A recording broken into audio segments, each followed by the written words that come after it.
हरिओम नमो नमः। ज्ञान वैविध्य चैनल पर आप सभी का हार्दिक स्वागत अभिनंदन।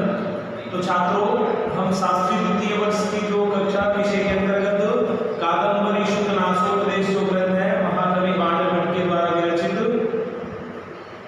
उसका अध्ययन कर रहे थे। उसी क्रम में आगे हम चलते हैं। तो कल हम उसी विषय में कुछ पढ़ा था कि जिस प्रकार राजलक्ष्मी का जो स्वभाव है, सरस्वती परिगृहीतम ईर्ष्या परित्यज्यति, भगवती सरस्वती के द्वारा जिसको अपनाया गया है उसको ईर्ष्यावश यह राजलक्ष्मी अपने स्वभाववश उसका परित्याग कर देती है। उसी अनुसार इसमें आगे पढ़ा था कि निरंतर यह लक्ष्मी कहते हैं कि उष्मा के कारण गर्मी घमंड आदि का आरोपण करती है, शीतलता जड़ता को पैदा करती है, उन्नति को धारण करती हुई भी यह नीच स्वभावता को प्रकट करती है।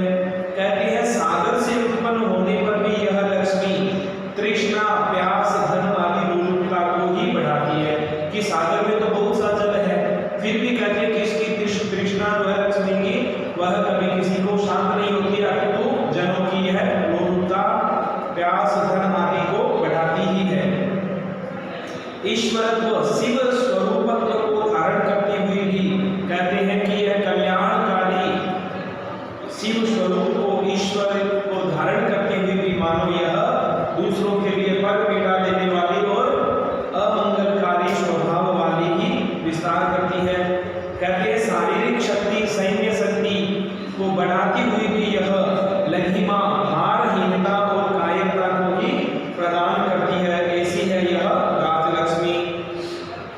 कहते हैं कि राजलक्ष्मी जो लक्ष्मी जो है स्वभाव ही इसका ऐसा बताया गया है। तो कहते हैं कि जो लक्ष्मी की जो उत्पत्ति मानी गई है वो क्षीर सागर समुद्र से मानी गई है।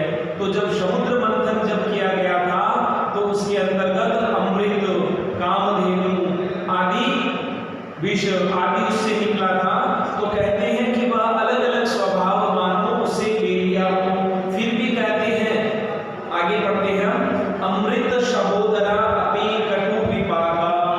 कहते हैं लक्ष्मी जो है अमृत सहोदरा अपि कटु विपाका, विग्रहवत्यपि अप्रत्यक्ष दर्शना, पुरुषोत्तम रतापि खल जन प्रिया, रेणुमयीव स्वच्छम अपि कलुषी करोति, यथा यथा चेयम चपला दीप्यते, तथा तथा दीपसिधेव कज्जल मलिनम एव कर्म केवलम उद्भवति।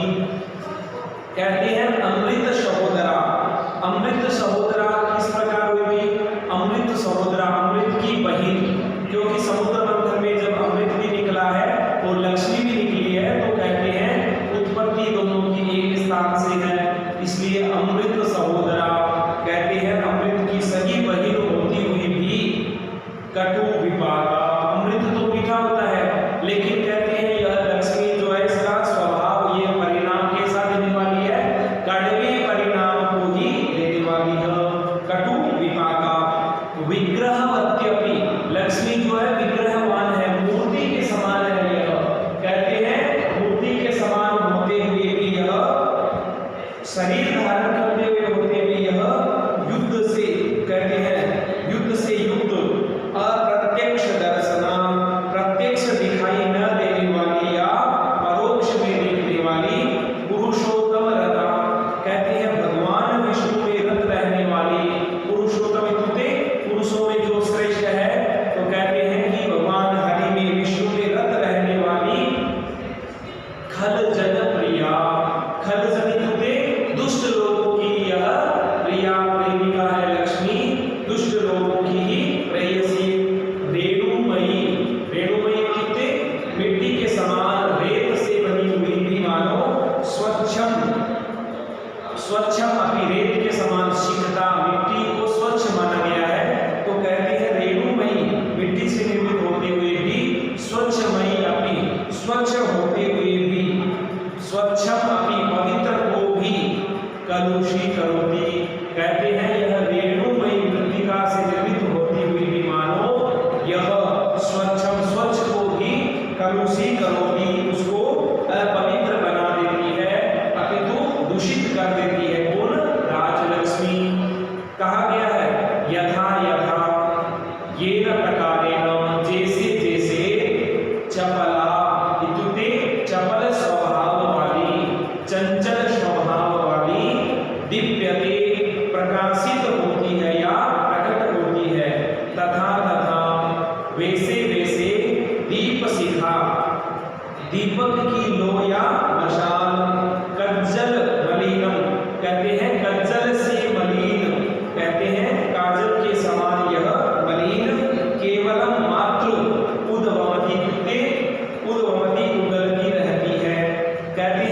इसका संस्कृत व्याख्या में अमृत समुद्रा, अमृत का पर्यायवाची हो जाएगा सुधा, तो सुधा अमृत सुधा सहोदर्या अपि कटु विपाका इत्युक्ते वीरस परिणामा, जिसके परिणाम रस से युक्त न हो, रस से रहित हो, इत्युक्ते कटु विपाका।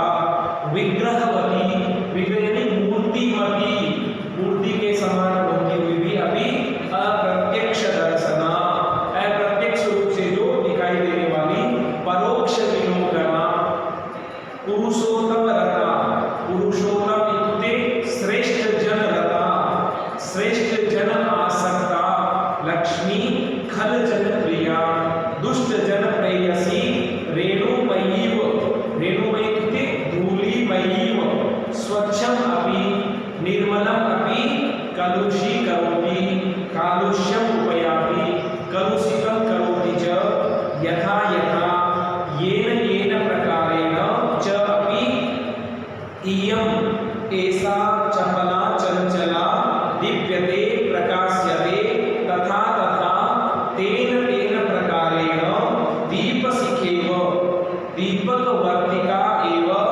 कज्जलमलिनम् अंजनकश्मलम् एव केवलं कर्म इत्युक्ते कार्यं केवलं मात्रम् उद्भवति उद्गिरति। कहते हैं कि अमृत की बहन होने पर भी परिणाम में कड़वी होती है। राजलक्ष्मी कहते हैं यह अमृत की बहिन है, सगी बहिन है, फिर भी यह कहते हैं कि परिणाम में यह कड़वी होती है, अपितु दुखदायिनी कलहकारिणी होती है। कहते राजलक्ष्मी जिसके पास आ जाती है तो वह कलह से युक्त हो जाता है, शरीर धारिणी होती हुई भी, कहते हैं यह शरीर को धारण करते हुए भी मानो प्रत्यक्ष दिखाई न देने वाली विग्रहवती है, यह मूर्ति के समान है, फिर भी कहते हैं प्रत्यक्ष रूप से यह दिखाई नहीं देती है। पुरुषोत्तम, श्रेष्ठ पुरुष भगवान विष्णु में अनुरक्त होती हुई भी मानो यह राजलक्ष्मी दुष्ट जनों की ही प्रेमिका व प्रेयसी मानी गई है। धूलमयी सी बनी हुई लक्ष्मी, कहते हैं मिट्टी के कणों से युक्त बनी हुई लक्ष्मी, स्वच्छम निर्मलम, निर्मल व्यक्ति को भी यह कलंकित कर देती है। कहते हैं कि लक्ष्मी के कारण ही कलह उत्पन्न हो जाते हैं, परस्पर बंधु बांधवों में वेर उत्पन्न हो जाते हैं, राजा महाराजाओं में परस्पर कलह हो जाते हैं, सब यह लक्ष्मी का ही प्रकोप है। चंचल स्वभाव वाली यह जैसे जैसे उद्दीप्त होती है, तेज को प्राप्त होती है, वैसे वैसे ही दीपक की लौ के समान काजल जैसे केवल काले कर्मों को ही यह उगलती है।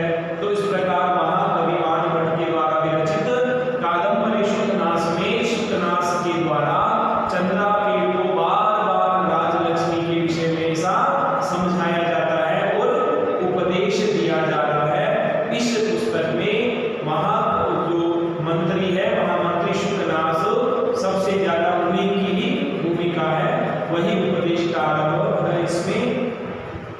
तो इसी क्रम में आगे अध्ययन करते हैं कि लक्ष्मी जो और किस प्रकार से कहा गया इसके विषय में। तथा ही इयं संवर्धन वारी धारा तृष्णा विषवल्लिनां व्याध कीर्ति इंद्रिय मृगाणां परामर्श धूम लेखा सतचरित्र चित्राणां विभ्रम शय्या मोह दीर्घ निद्राणां निवास जीर्ण वल्लभी धनवत पिशाचिकानां दिविरोध गतिः शास्त्र दृष्टीनां पुरः पताका सर्व अविनयानां।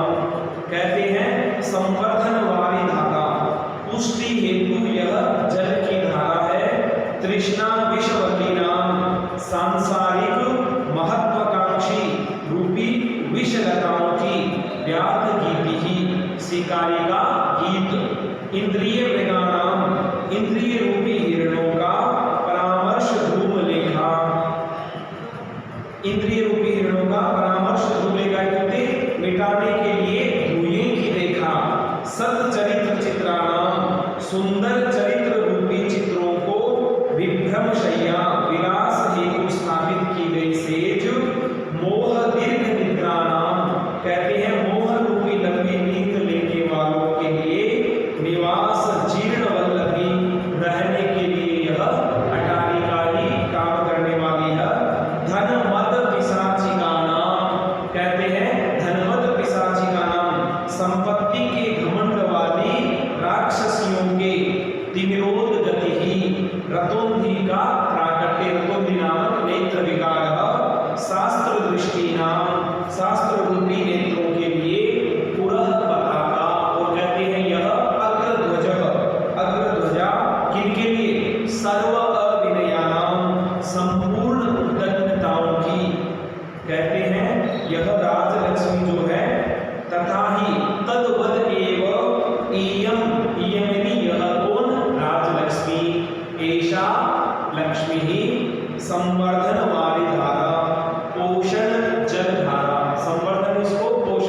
शिकारिका सा गान, लुब्धत गानम।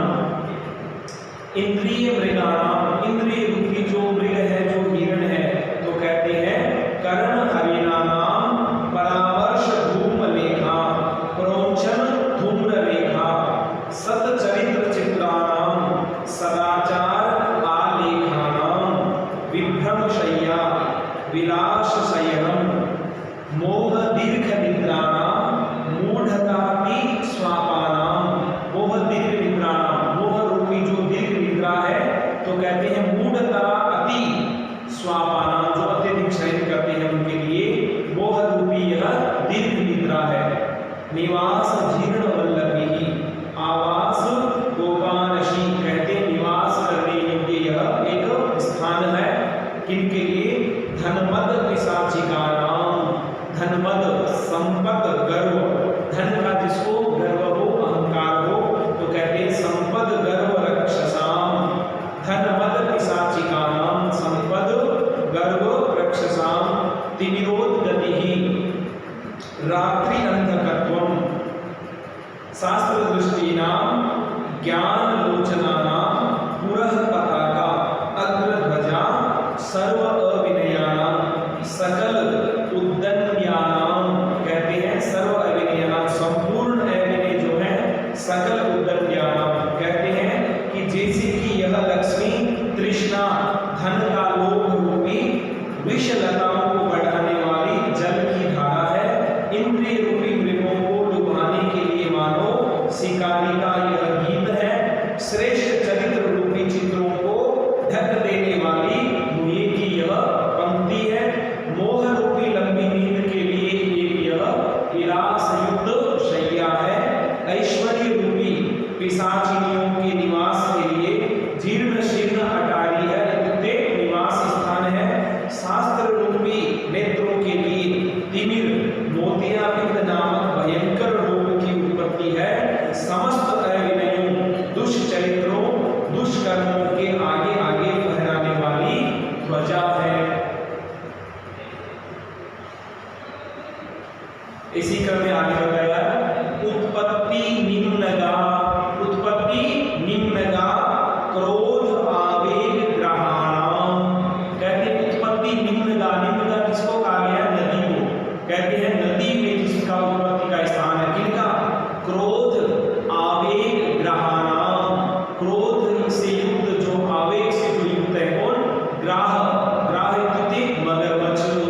तो कहते हैं उत्पत्ति निम्नगा क्रोध आवेग ग्रहाणाम आपान भूमि विषय वधूनाम संगीतशाला भ्रू विकार नाट्यानाम आवास दरी दोषासी विषाणानाम। उत्पत्ति निम्नगा, जन्म देने वाली नदी।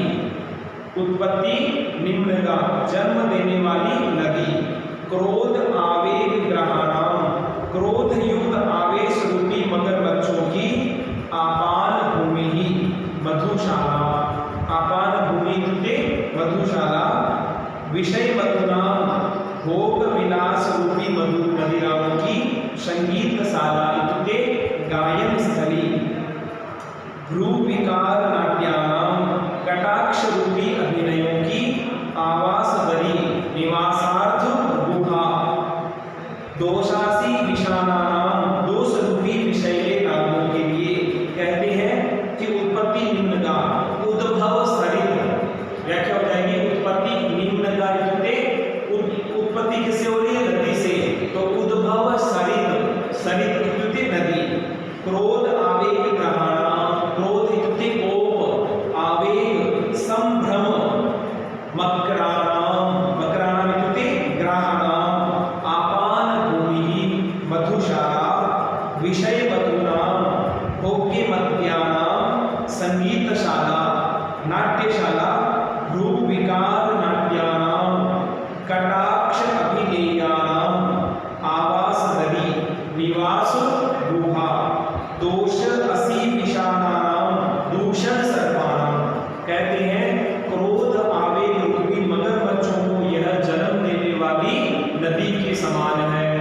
वह साक्षात नदी ही है। कहते हैं क्रोध रूपी मगरमच्छों को जो जन्म देने वाली लक्ष्मी कहते हैं उत्पत्ति निम्नगा क्रोध आवेग ग्रहाणाम विषय रूपी शराब की यह पानशाला कहते पान योग्य भूमि है। कहा गया ना आपान भूमि इनकी विषय मधुनाम विषय रूपी शराब की पानशाला पान की भूमि है। भ्रू विकार मोहों की कुटिलता आदि विकार रूपी नाट्य की यह संगीतशाला है। कहा गया ना संगीतशाला भ्रू विकार नाट्यानाम कहते हैं कि यह मोहों की जो कुटिलता है भ्रू का जो विकार है आदि विकार रूपी नाट्यों की यह क्या है संगीतशाला है। दोष रूपी सांपों की यह निवास गुफा है। कहते हैं दोष रूपी जितने सांप हैं उनके निवास करने योग्य यह गुफा है। पुनः इसी क्रम में आगे उत्सारण वेत्र लता सतपुरुष व्यवहाराणाम अकाल प्रावृड गुण कल हंसानाम विसर्पण भूमि लोकापवाद विस्फोटकानाम प्रस्तावना कपट नाटकस्य कदलिका काम करिणः। कहते उत्सारण वेत्र लता हटाने के लिए वेद की छड़ी। उत्सारण वेत्र लता हटाने के लिए वेद की छड़ी। सतपुरुष व्यवहाराणाम सज्जनों द्वारा किए जाने वाले आचरणों को अकाल प्रवृत्त अकाल प्रावृत्ति बिना ऋतु के होने वाली बरसात। गुण कल हंसकानाम गुण रूपी मृदुभाषी हंसों के लिए विसर्पण भूमि पीड़ा स्थली या फैलने की जगह। लोकापवाद विस्फोट का नाम लोक निंदा रूपी फोड़े फुंसियों की कहते हैं लोकापनिंदा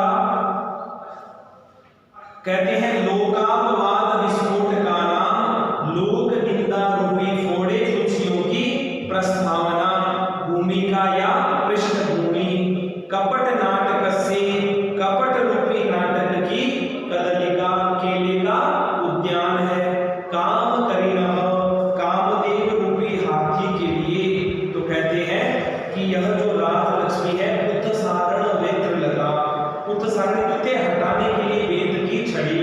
कहते हैं हाथ में जो छड़ी होती है ना एक दूसरे को इधर हटाने की किनको हटाने के लिए सतपुरुष व्यवहाराणाम कहते हैं सज्जनों का जो व्यवहार है सतचरित्र आचरणानाम अकाल प्रवृत्ति के लिए यह एक अकाल वृष्टि कृते असमय वृष्टि ही बिना समय की ही वर्षा है। गुण कल हंसानाम गुण कादंबानाम गुण कल रूपी हंस जो है उनके लिए विसर्पण भूमि स्फोट स्थान है। लोकापवाद विस्फोट का नाम जनाक्षेप पिटका नाम प्रस्तावना आमुखम कपट नाटकस्य छद्म रूपकस्य कदलिका रंभा काम करिणः मदन गजस्य।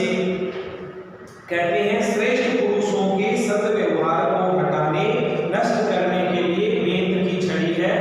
गुण रूपी कल हंसों के लिए अकाल वृष्टि है। लोक निंदा रूपी फोड़ों के फैलाव के लिए अनुकूल स्थान है। कपट रूपी नाटक की भूमिका है और काम वासना रूपी हाथी के लिए केले का यह एक वृक्ष के समान है। ऐसी यह राजलक्ष्मी बताई गई है। इसी में आगे है वत्यशाला